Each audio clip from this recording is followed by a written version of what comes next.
दोस्तों आदाब। आज मैं मैथिली ज़बान की एक बहुत ही दिलचस्प कहानी आपके लिए लेकर आया हूँ। इसका उन्वान है उड़ान। ये कहानी दो नस्लों के दरमियान के तज़ादात को वाज़ेह करती है, पुरानी नस्ल और नई नस्ल। पुराने लोग अपने माजी को नहीं भूलते, नए लोग अपना माजी याद नहीं रखना चाहते, जबकि माजी की पुकार हमेशा कायम रहती है। मुड़ के देख, मुड़ के देख, पीछे मुड़ के देख।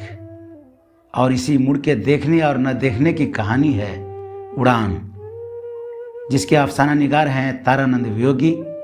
मैथिली ज़बान में एक जाना पहचाना नाम, साहित्य अकादमी से इनाम याफ्ता अफसाना निगार तारानंद वियोगी की यह कहानी उड़ान।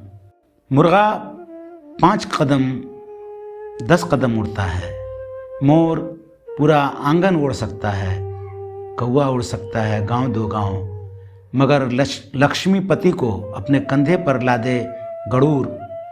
हिंदी अकायद के मुताबिक गरूर एक परिंदा है जो जन्नत में ले जाता है,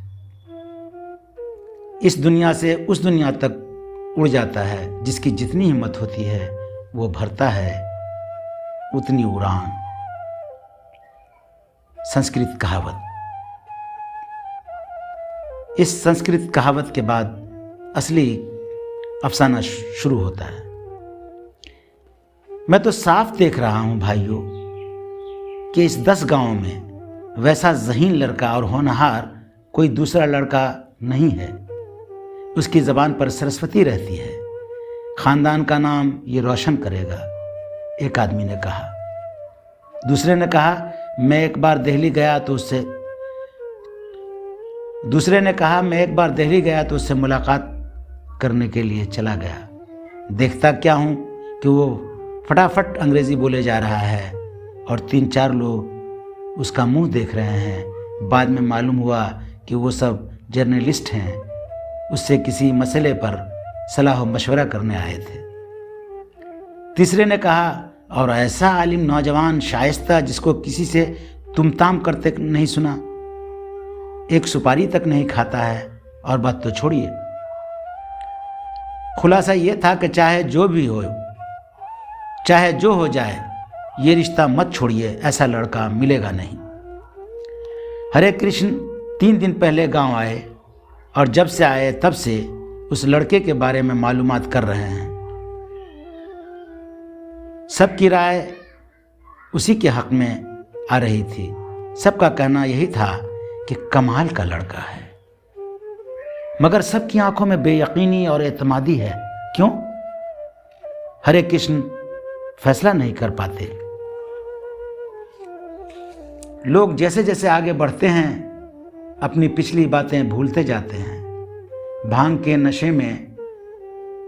नशे में जिस तरह रसगुल्ले का खाना मालूम पड़ता है, उसी तरह कभी कभी यादों के नशे में माजी याद आता है, मगर वो वक्ती बात होती है। माजी चिल्लाता रहता है, पलट कर देख रे नादान, पलट कर देख, पीछे मुड़कर देख रे नादान, पीछे मुड़कर देख, मगर कोई पलट कर नहीं देखता। हरे कृष्ण पीछे मुड़कर नहीं देखना चाहते हैं, इसीलिए उनके लिए ये फैसला करना मुश्किल है कि गांव वालों की आंखों में बेयकीनी और बेएतमादी क्यों है। हरे कृष्ण आज एग्जीक्यूटिव इंजीनियर हैं, बेहिसाब पैसा है, हर तरह से खुशहाल हैं, साहिब हैसियत। 2 छोटे भाई जो हैं उसमें से एक भाई डॉक्टर और एक भाई डिप्टी कलेक्टर। वाह रे वाह, लक्ष्मी ने भी जैसे सोच समझकर ही खानदान और घर का इंतखाब किया है। बड़ी मुफलिसी में बचपन गुजरा हरे कृष्ण का। बड़ी मुश्किल से दोनों वक्त का खाना मिलता था। रोजाना गाय चराने जाना पड़ता था, और वो भी गाय अपनी नहीं, मालिक की। फटा पुराना पहनते थे मगर खुश रहते थे। आज एग्जीक्यूटिव इंजीनियर हैं और मुड़ के देखना नहीं चाहते हैं। वो अपने वफादार दोस्तों से अपने दिल की बात कहते थे। अरे भाई, मैं श्री बाबू के लड़के से अपनी बेटी अलका की शादी करूंगा, कैसा रहेगा? अच्छा है दोस्त, ये भी कोई पूछने की बात है? एक तो सोना, ऊपर से मोती जड़ा। एक दोस्त ने कहा। दूसरे दोस्त ने कहा, बहुत उम्दा दोस्त, एक तो वैसा आला खानदान और उस पर ये शानदार लड़का।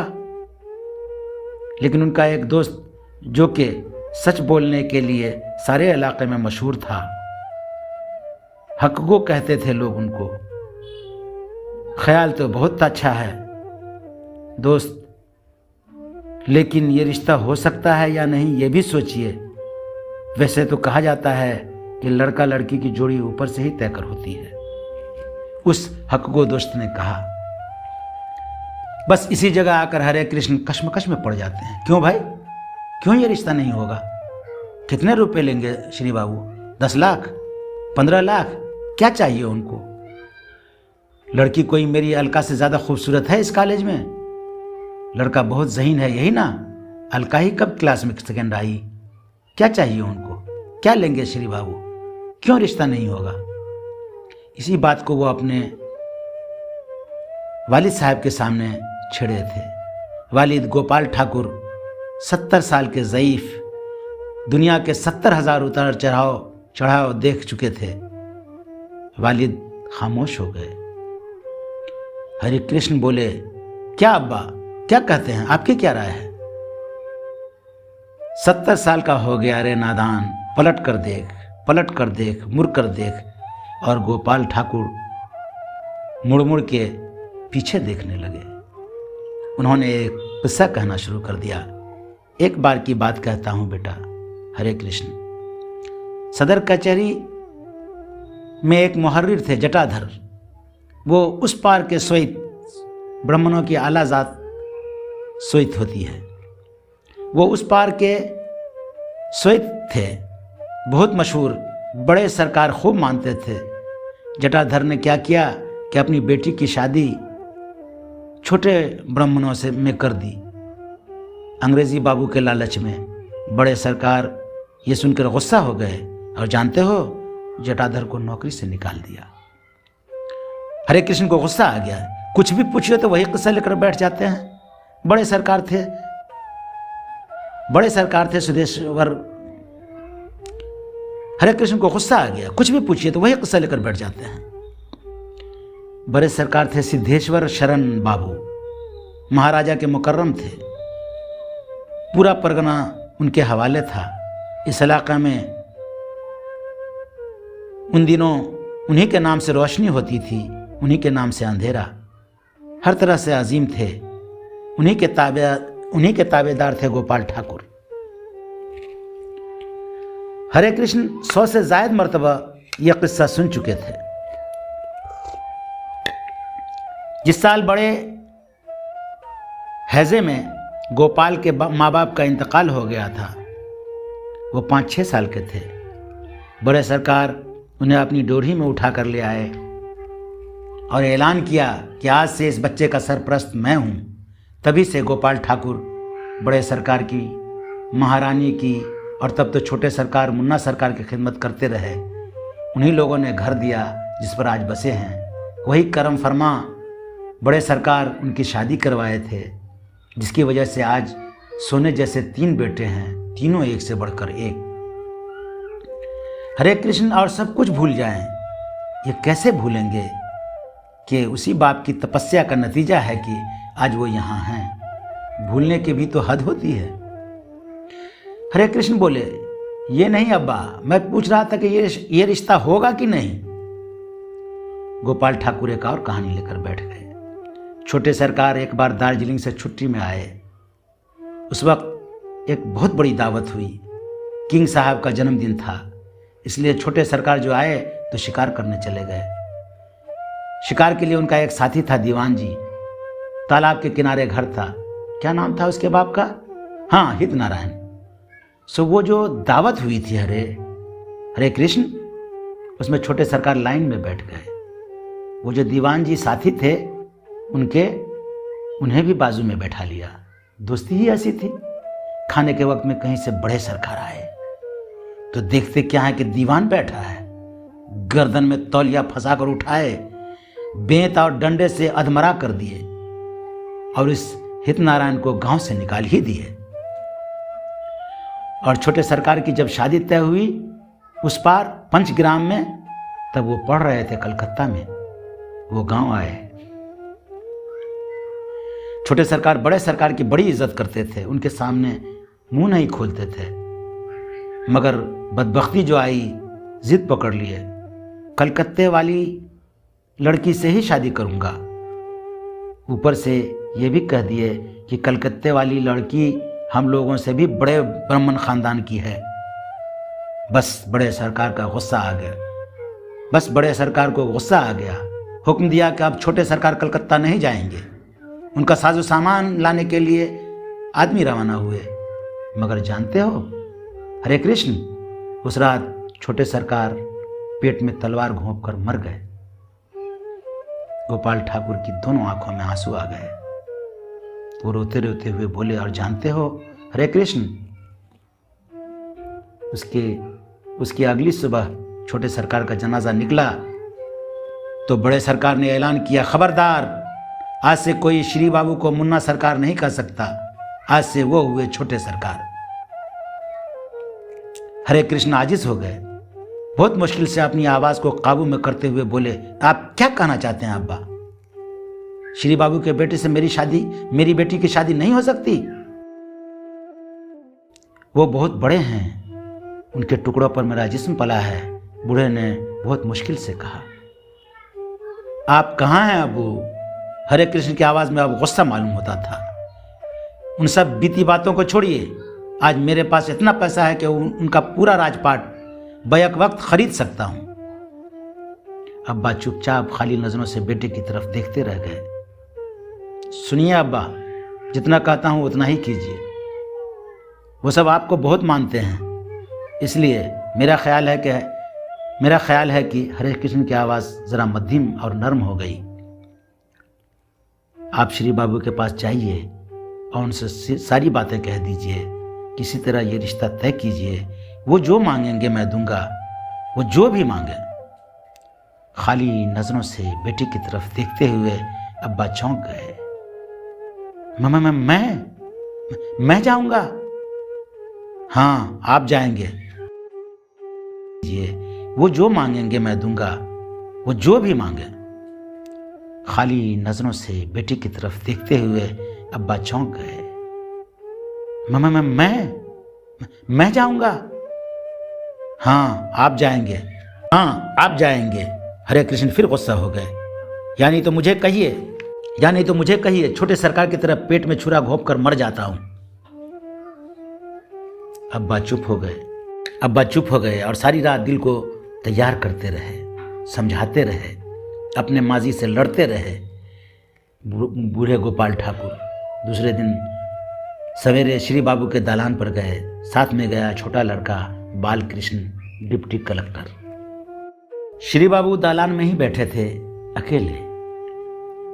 अच्छा इस्तकबाल किया, अच्छी आवभगत हुई। श्री बाबू बोले, आइए, आज किधर से सूरज उगाया है? बाल कृष्ण ने प्रणाम किया तो बहुत अच्छा, मगर गोपाल ठाकुर ने हाथ जोड़े तो श्री बाबू हाथ पकड़ लिए। ये आप क्या कर रहे हैं? आप बुजुर्ग लोग हैं, मैं प्रणाम करूंगा आपको, क्या आप प्रणाम करेंगे मुझे? डिप्टी कलेक्टर का दिल खुश हो गया, मगर गोपाल ठाकुर की आंखों में आंसू भर आए। कुछ देर हालचाल, कुछ देर इधर उधर की बातें हुई। फिर श्री बाबू ने डिप्टी कलेक्टरी की बात की। फिर पुराने बीते हुए दिनों की याद में गोपाल ठाकुर के साथ श्री बाबू डूब गए। फिर आई असली बात, असल मुद्दे की बात।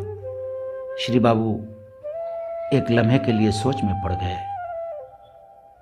फिर खुश हुए। बहुत अच्छा, बहुत उम्दा, मगर एक बात मालूम है क्या? महारानी अभी जिंदा हैं, अभी हर फैसला मैंने उनको ही सौंप दिया है। हाँ, बिल्कुल मुनासिब है, गोपाल ठाकुर बोले, मगर उनके बोलने की खुशी से भरी आवाज डिप्टी कलेक्टर को अच्छी नहीं लगी। आप ज़रा मैया महारानी से बात कर लीजिए, वो हाँ कह दें तो मैं तैयार हूँ। श्री बाबू ने कहा। वही हुआ। डिप्टी कलेक्टर दालान में बैठे और गोपाल ठाकुर खूब ऊंची खांसी करते हुए आंगन में दाखिल हुए। मैया महारानी के पाँव छुए, वो बहुत खुश हुई। फिर वही सब हुआ। कुछ देर खबर खैरियत हुई, कुछ देर इधर उधर की बातें हुई। फिर बीते पुराने दिनों की याद में गोपाल ठाकुर मैया महारानी के साथ गोते लगाने लगे। फिर आई असल बात, शादी की बात पर मैया महारानी आग बबूला हो गई, उठकर खड़ी हो गई और थर थर कांपने लगी। बहू दौड़ कर आई, सभी संभालने लगे।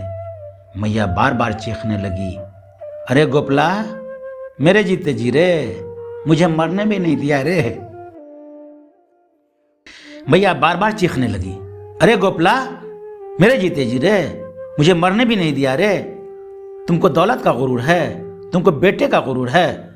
गोपाल ठाकुर ज़ारो कतार रोने लगे और मैया के पैरों पर गिर गए। मैया लातों से उसे मारने लगी। मैया पागल हो गई। गोपाल ठाकुर बोले, मैं बेकसूर हूँ महारानी, मैं उसे कह रहा था ये मुमकिन नहीं है, मगर वो माना नहीं। हुक्म हुआ, जा भाग, जल्दी भाग। गोपाल ठाकुर हवेली से गेट की तरफ दौड़े, मगर इत्तेफाक देखिए, ऐसा इत्तेफाक हुआ कि उसे क्या कहा जाए। उधर से आ रहा था डाकिया बोला, जरा खबर कीजिए, रजिस्ट्री आई है। कहाँ से जी? दिल्ली से। खत हाथ में लिए खुश होते हुए गोपाल ठाकुर आंगन में दाखिल हुए। दालान में से श्री बाबू को बुलाया गया, दस्तखत किए, लिफाफा फाड़ा गया। दिल्ली से उनके बेटे विनय ने लिखकर भेजा था। लिफाफे से 5,000 का एक ड्राफ्ट मिला, फिर एक छोटा सा खत।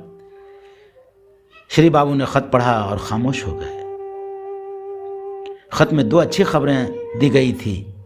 पहली खबर, नीदरलैंड के एम्बेसी में मुझे प्रिंसिपल अफसर की नौकरी मिल गई है।